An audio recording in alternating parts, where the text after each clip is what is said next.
कैसे भी मिले।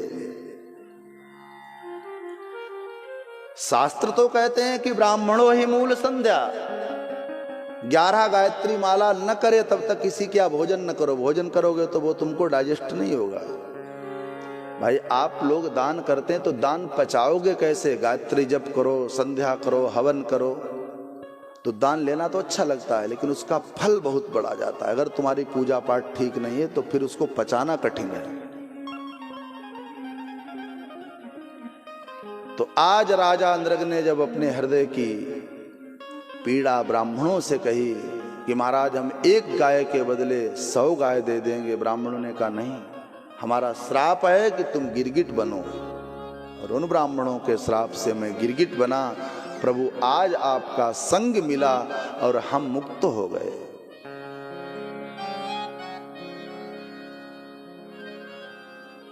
यावत्यासिकता भूमिर यावत्योदिवितारकः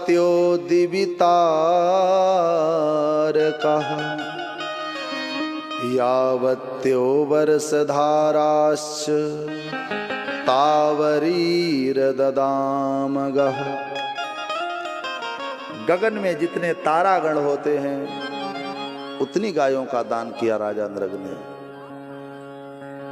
धरती में धूल के जितने कण हैं उतनी गायों का दान किया। वर्षा में जितनी पानी की बूंदें गिरती हैं उतनी गायों का दान किया।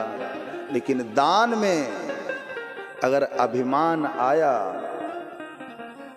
तो निश्चित रूप से दान भी हमारा अकल्याण का हेतु बन जाएगा। इसलिए दान सोच समझ कर करें और उचित जगह करें।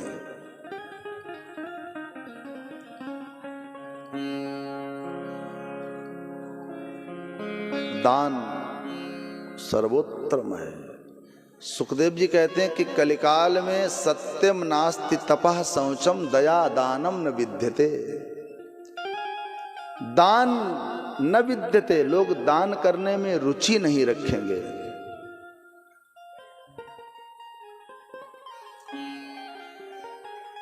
दान तो करते हैं लेकिन हम पात्र को दान नहीं दे पाते। हम किसे दान दें? जिसे दान दें उसका बैकग्राउंड देखें कि वो क्या कर रहा है। वो कहीं हमसे गौशाला के नाम पर पैसा ले जाकर इधर उधर तो नहीं खर्च कर रहा। गौशाला देखा उसका पहले, कितनी गायें हैं। वृद्धाश्रम देख लो, आज बहुत से समितियां रजिस्टर्ड नहीं हैं लेकिन वो दान के लिए चल रही हैं। तो दान की वैसे तो बहुत महिमा है कि धन पवित्र दान से ही होता है। लेकिन कुछ दानी ऐसे चालाक होते हैं। कैसे? एक गांव के सबसे कंजूस व्यक्ति थे, सबसे कृपण। उन्होंने जीवन पर्यंत कभी किसी को अपने दरवाजे पर पानी नहीं पिलाया, इतने कंजूस थे। एक दिन उनकी पत्नी ने कहा कि तुम्हारा पूरा जीवन बीत गया और तुमने आज तक दान नहीं किया। तुम्हारे ती अधगति होगी, नरक जाओगे। गांव वालों ने कहा कि सबसे ज्यादा कंजूस है, तो गांव वालों ने नाम रख दिया दानचंद। गांव में लोगों की आदत होती है कि जो दुबला पतला होता है लोग उसको पहलवान कहने लगते हैं।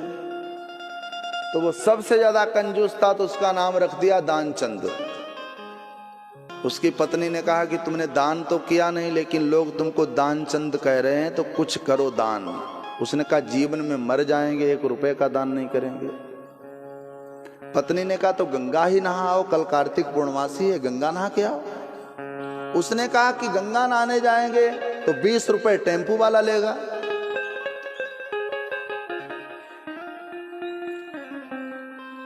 पत्नी ने कहा पैदल चले जाओ,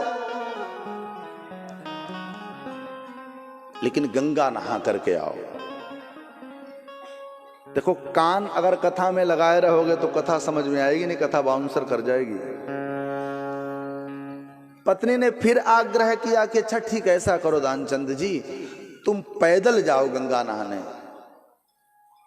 तो बेचारा सुबह से चल पड़ा गंगा नहाने के लिए। तो गंगा जी के किनारे जब आया, पांचाल घाट के किनारे, उसने देखा कि यहाँ तो गंगा नहाने वालों की बड़ी भीड़ लगी है।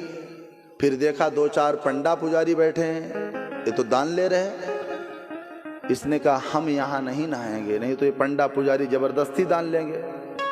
अब नहाए तो कहाँ नहाए, पत्नी को क्या बताएंगे। तो इसने देखा कि मुर्दा घाट पर बिल्कुल भीड़ नहीं है, शांति है। गंगा जी के घाट पर तो भीड़ है, लेकिन मुर्दा घाट पर बिल्कुल सन्नाटा। इसने कहा इससे बढ़िया जगह कहाँ है, यही नहा लो, यहाँ कोई पंडा नहीं, कोई पुजारी नहीं। इसने अपना झोला रखा, कपड़े उतारे और जैसे गंगा जी में डुबकी लगाई कि गंगा जी के किनारे भगवान पंडा बन करके आ गए। आवाज दी, जय हो यजमान की। अब दानचंद ने आंख खोल करके देखा। उन्होंने कहा क्यों भाई, तुम कौन हो? बोले हम इस घाट के मालिक हैं। बोले तो मरघट है? बोले हम यहीं रहते हैं। खाते कहाँ से? बोले आप जैसा कोई आ जाता उसको दे के जाता है। अब गंगा जी में खड़े खड़े दानचंद कह रहे देखो हमारे चक्कर मत पड़ना, हमसे आशा मत करो, और किसी को देख लो, समय बर्बाद करोगे, मिलने वाला 1 रुपए नहीं। भगवान ने कहा कि देखो दानचंद, हम यहाँ के पंडा हैं, तुम गंगा नहा के निकलोगे तो दान दे करके जाओगे, नहीं तो गंगा में ही डुबा डालेंगे तुमको। भगवान को लगा कि इससे चलते चलते दान तो करा लो, इसने पूरे जीवन कभी दान नहीं किया। अब कब तक गंगा जी में दानचंद खड़े रहे? थोड़ी देर बाद जैसे बाहर निकले, भगवान के रूप में पंडा हाथ पकड़ लिया, भाई हमारे घाट पर नहाए हो, 5 रुपए दो। दानचंद ने कहा 1 रुपए नहीं है, दें कहां से? बोले 5 रुपए देना ही पड़ेगा।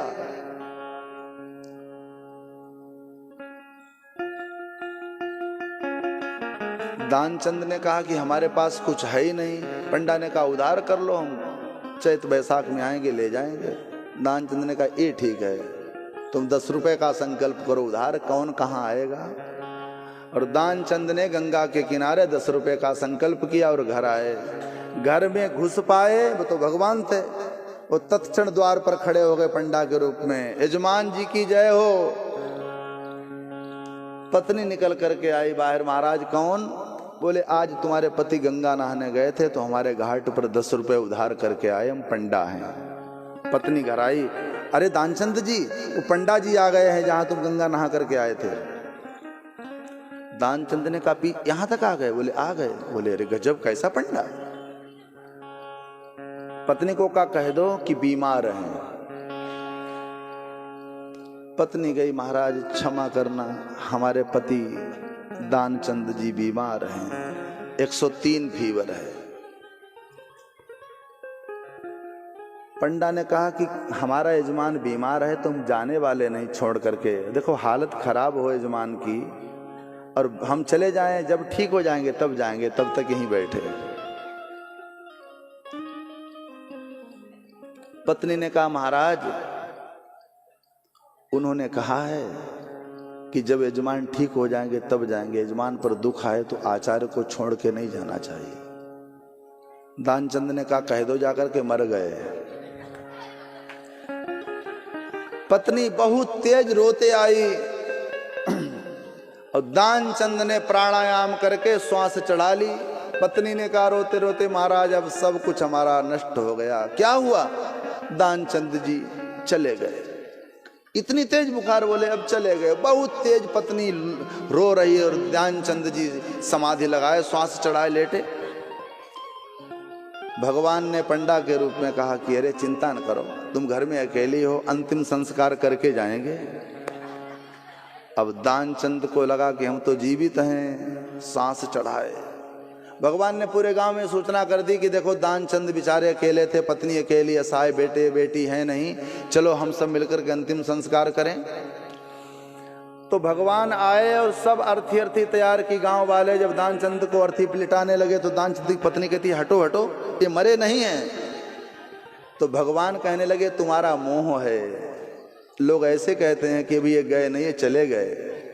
पत्नी कहती मुझे मालूम है कि मेरे पति जीवित हैं, नाटक किए हैं। बोले नहीं नहीं, ये तो भ्रम है, रोने में दुख में लोग ऐसा कहते ही हैं। 4 लोगों ने दानचंद को बांधा, कंधे पर उठाकर चल दिया। दानचंद की पत्नी कह रहे छोड़ दो। अरे बोले नहीं, अब तो ये मिट्टी है। और दानचंद सांस खींचे। जब गंगा के किनारे शरीर रखा गया तो भगवान ने कहा कि दुनिया हमसे हारी, हम इससे हार गए। तो धीरे से कान में पूछा भगवान ने कि सुनो, अंतिम समय में हम भगवान नारायण तुम्हारे सामने, ये नहीं काम पंडा है, नारायण है, मांग लो, दर्शन करो।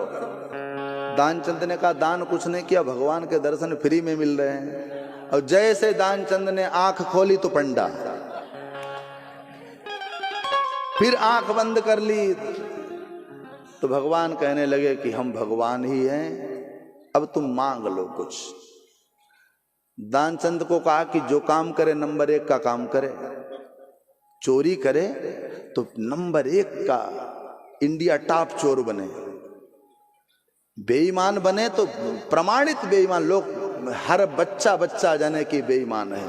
और सज्जन बनो तो फिर नंबर 1 के बनो। कोई काम करो तो नंबर 1 का करो। ये अधकुचला बीच का मामला नहीं, फ्लॉप कर देता है। भगवान ने कहा मांग लो। दानचंद ने कहा कि वो 5 रुपए छोड़ दो, यही वरदान दे दो। भगवान ने कहा भैया 5 रुपए छोड़ दिए। तो ऐसे भी दानी हैं। तो दान का स्वरूप ऐसा होता है कि हम दान करें तो उदार चित्त से करें और भाव से करें, क्योंकि उसकी बहुत महिमा है। कभी करके देखो, चालाकी से नहीं, उदारता के साथ भाव से करो, क्योंकि दान की अनंत अनंत महिमा है, उसकी कोई कमी नहीं कर सकता, अनंत गुणापन है।